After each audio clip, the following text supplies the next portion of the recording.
The sanctuary. The house was burning, and Elena stood in the rain, watching it collapse, holding a ledger that would send 3 people to prison and make her $10 million richer. She had orchestrated every fire, every betrayal, every moment of their panic. The sanctuary they thought they were building had been her trap all along. 13 hours earlier, that Tuesday had begun like any other.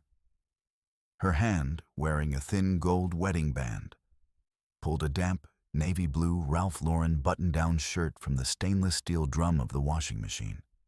Water droplets clung to her skin as she shook the garment free, and something small and silver flew out of the pocket, clattering across the white linoleum floor with a sharp metallic sound. Tink, tink, tink. The fluorescent overhead light flickered slightly, reflecting off the damp floor in stuttering waves. Elena froze. Her eyes tracked the object's path.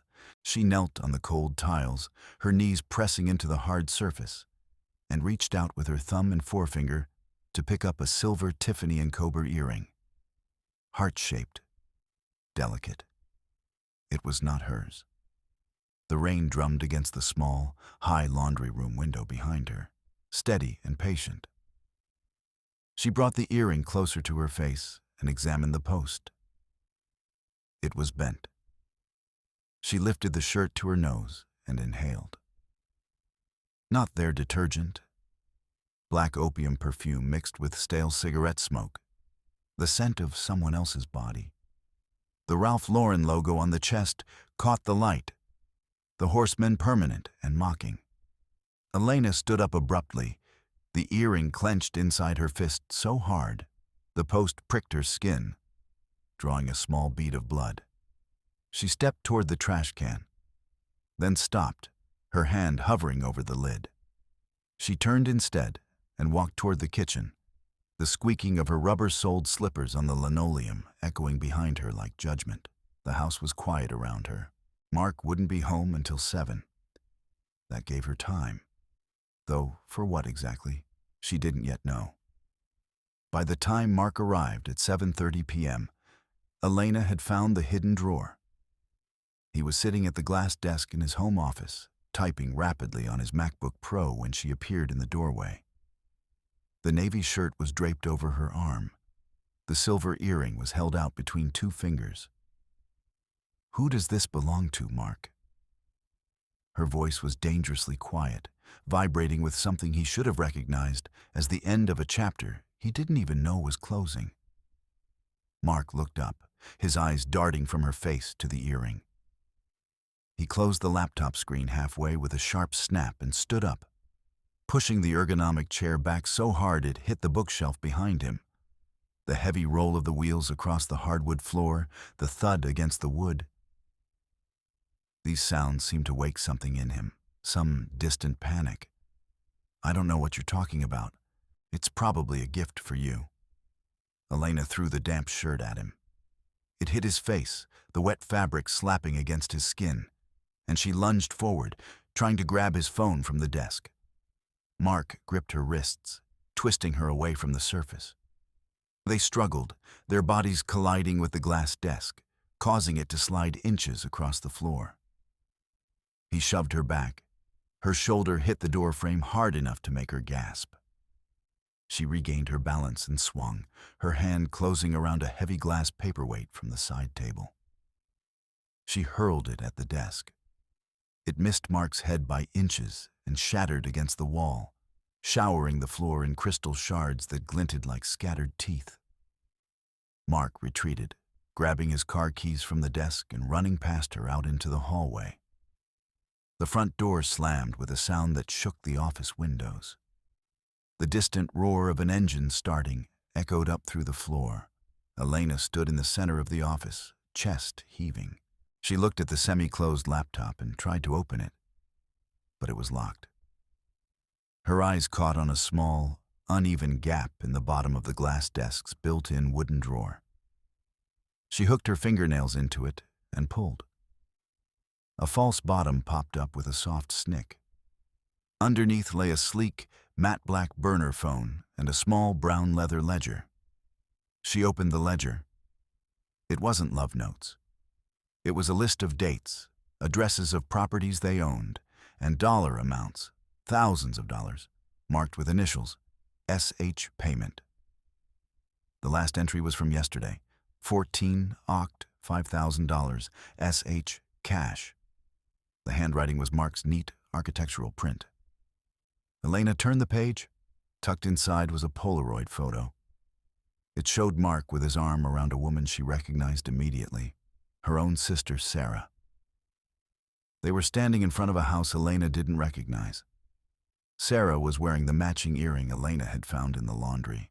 The ticking of the wall clock suddenly became very loud, the tiny red dot dancing across her vision. She blinked, and it was gone. But she could still smell it. Something acrid and chemical drifting through the air, faint but present, coming from the ventilation system. At 9:00 p.m., Gary arrived at the back door. There was a heavy, rhythmic pounding, hollow thud, thud, thud. Elena looked up from the kitchen island where the ledger lay open, its secrets spilled across the granite surface. She saw Gary from 2 doors down, peering through the glass pane, his face distorted by the rain. She opened the door slightly. He didn't wait for an invitation. He pushed his way in, dripping wet in a yellow raincoat. Water pooled on the island's granite as he reached for the ledger. Elena slammed her hand down on it. "Mark told me you might find that," Gary said, his voice gravelly and threatening. "Give it to me, Elena. It's for your own good." Gary grabbed Elena's hair with one hand and tried to pry her other hand off the ledger. She screamed and reached for a stainless steel rolling pin on the counter. The metal was cold and heavy in her grip. She swung it hard. It connected with his forearm with a sickening crack. He let go of her hair, howling, and Elena didn't stop. She thrust the end of the rolling pin into his solar plexus, driving the air from his lungs with a sound like a ruptured accordion. She shoved him back toward the open door. He tripped over his own feet, falling onto the wet porch. She slammed the door and turned the deadbolt. The heavy metallic clack of the lock was the most satisfying sound she'd heard all night. "You have no idea what you're holding," Gary screamed from the other side. Elena picked up the black burner phone from where she'd left it on the counter. She tried the code SARAH using the 2-digit equivalents. It unlocked on the 3rd attempt. The home screen was empty except for one app. Clock. She tapped it. It wasn't a clock. It was a countdown timer, and large red digits showed Oro 2:44 to 12. 2 hours and 44 minutes. Below it, the text read, "Cleanup initiated." The seconds ticked down, 11:10:09. A message notification popped up at the top of the screen. It was from a contact named Architect. The text read, "If she has the ledger, the house is no longer a sanctuary. Torch it." Elena looked at the kitchen vents. She sniffed the air and caught it clearly now, the faint, sharp scent of gasoline coming through the HVAC system. She looked down at the floor where her wedding ring caught the light. And then she saw it. A small red laser dot dancing silently across the granite counter, searching for her. The basement door was 10 feet away. Elena ran to it, flinging it open and descending the wooden stairs 2 at a time, holding the ledger to her chest. The air downstairs was thick with the smell of accelerant, gasoline and something chemical, something designed to ignite. The single basement bulb cast a yellow, sickly light over everything. She reached the gas main. A modified timer, mechanical and ticking, was strapped to the valve with duct tape. Wires led from the timer into a stack of cardboard boxes filled with old tax records. The timer's rhythm was loud and rhythmic. Click-clack, click-clack, the silver duct tape glinted under the bulb. She heard the basement door above her creak open. A shadow stretched down the stairs. It was tall, wide-shouldered, dressed in a black tactical jacket. In its hand was a suppressed pistol. Elena ducked behind the heavy furnace and searched the floor. Her hand brushed against a rusted pipe wrench left behind by a plumber weeks ago. Her fingers tightened on the cold metal as she heard the sound of a boot on the first step. Then another. The shadow moved down into the basement, methodical and patient. The boots were polished black leather. Professional. Elena could see the faint reflection of the pilot light in the leather as the figure moved closer. She realized then what the text message meant. This person wasn't here to talk or intimidate. They were the cleanup. They were here to remove evidence. They were here to remove her. The first suppressed shot made a sound like someone thumping a bass drum from 3 rooms away. It missed her by inches and dented the furnace casing with a soft thump. Elena burst from behind the furnace and swung the pipe wrench low, aiming for the cleaner's shins. He grunted as it connected, but he didn't fall. He kicked Elena in the ribs, sending her sprawling against the water heater. The impact knocked the air from her lungs. She saw stars. The cleaner moved in to finish her, aiming the pistol with professional precision. Elena grabbed a handful of loose insulation, pink, synthetic, choking, and threw it at his face. While he flinched, she drove her head into his midsection, and they tumbled onto the concrete floor together. They wrestled in the dust and debris, desperate and vicious. Elena bit his hand, forcing him to drop the pistol. It slid under the workbench, disappearing into shadow. She reached for his eyes, her nails digging into his skin, drawing blood. She screamed as he grabbed her by the throat, lifting her slightly off the ground. She felt her airway closing, felt her vision starting to tunnel, felt her hands clawing at his face. Her fingers found the heavy glass jar of nails on the workbench edge. She smashed it against the side of his head. Glass and nails exploded everywhere. The cleaner collapsed sideways, unconscious, bleeding onto the floor. Thousands of nails scattered across the concrete like a silver sea. Elena fell to her knees, clutching her throat, coughing and gasping. The basement was still, just her wheezing breath and the mechanical ticking of the timer above. She tried to pull the wires from the detonator, but they were glued. The mechanism wouldn't budge. She turned and ran toward the small basement window, but it was barred with iron, rusted but immovable. The timer hit 0. A small spark fired inside the cardboard boxes. A localized explosion of orange flame erupted, throwing Elena backward into the crawlspace under the stairs. The sudden, blinding orange light filled the dark basement. The roar of igniting paper was like a creature awakening. Black smoke began to fill the room, toxic and choking. The exit to the kitchen was engulfed in flames. Elena was trapped in the crawlspace, the ledger still clutched to her stomach. She looked at a small, heavy-duty service door behind the furnace. She looked at the red glow reflecting off the furnace's metal surface, now turned into something hellish by the fire. She threw her shoulder against the service door. It was locked from the outside. She was out of options. The heat was becoming unbearable.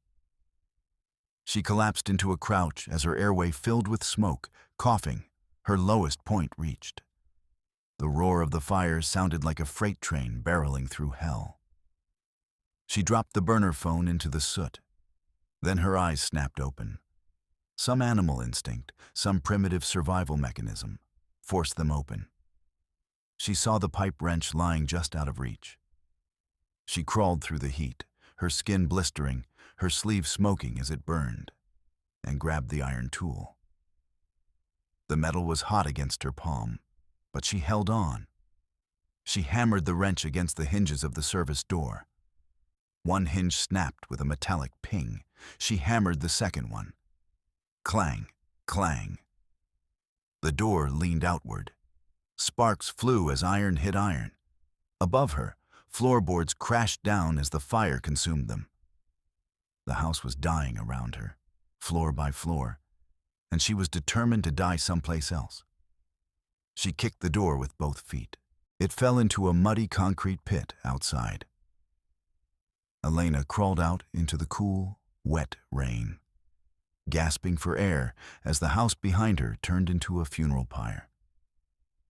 The night sky was lit up bright orange. The rain hissed against her hot skin like angry whispers. She lay in the mud for a moment, breathing, alive. Then she stood up, filthy and burned, and made her way to the driveway where Gary's truck still sat with the keys in the ignition. She had left the engine running, just in case. She had left a lot of things, just in case. She had learned a long time ago that proper planning saved lives. The private airfield was quiet at 11:30 p.m., except for the drone of a small Cessna jet's idling engine. Mark and Sarah stood by the aircraft, triumphant. Mark was checking his watch. Sarah was holding 2 luxury suitcases. They had the look of people about to disappear into a new life. Gary's truck screeched onto the tarmac and stopped. Elena climbed out, covered in soot, her clothes torn and burned, and she held the ledger visible in her hand like a weapon. Her face was half covered in black ash, her eyes white and piercing, her entire presence like something risen from the dead to collect a debt. Mark dropped his watch. It clattered onto the tarmac. Sarah stepped back, her face turning pale. Elena held up the burner phone and hit play on a recording she had made on the drive to the airport. The audio of the cleaner, barely conscious but still talking, confessing before blood loss and shock had taken him completely. Mark and Sarah. The ledger. Torch the house. 10 million insurance policy. The voice was wet and gurgling, but the words were clear. Elena's voice was cold, final. The sanctuary's gone, Mark. I'm all that's left. Flashing lights appeared in the distance. 4 police cruisers roared onto the airfield, their sirens wailing, growing louder. Elena didn't run. She dropped the burner phone and the ledger into a puddle at her feet and waited, arms crossed, as the red and blue lights washed over the trio like a judgment. 3 days later, Elena sat at a metal table in a police station interview room, her hands bandaged. The detective slid a photo across the table, a shot of the burned ruins of her house. He pointed to a safe they had found in the wall of the laundry room. The detective opened an evidence bag. Inside was a life insurance policy. It was in Elena's name for $10 million. But the architect of the policy, the person who had set it all up 6 months ago, wasn't Mark. The signature at the bottom belonged to Elena herself. Elena leaned forward and showed the detective her left hand. The wedding ring was gone, replaced by a deep tanning bed mark where the gold band had sat for 5 years. She looked directly into the camera lens mounted in the corner of the room. I knew about Sarah 2 years ago, she said. Her voice was sharp, witty, cold. I just needed them to provide the match and the motive. She picked up a styrofoam cup of lukewarm coffee, took a slow sip, and winked at the mirror. The detective stood up and left the room without speaking. The sound of the door latching behind him was like a period at the end of a sentence. The house was gone. The marriage was gone. Mark and Sarah were in holding cells, their lives dismantled completely, evidence arranged neatly against them. The insurance company would eventually pay. The lawyers would do their work. Life would continue in that strange, procedural way that follows catastrophe. Elena sat alone in the interview room, sipping terrible coffee, waiting for her lawyer to arrive. The silver Tiffany earring sat in an evidence bag on the table. Forgotten. A tiny heart-shaped stud that had started everything. That had given her the narrative she needed. The justification she required. She had burned down the sanctuary with her own hands and walked away rich.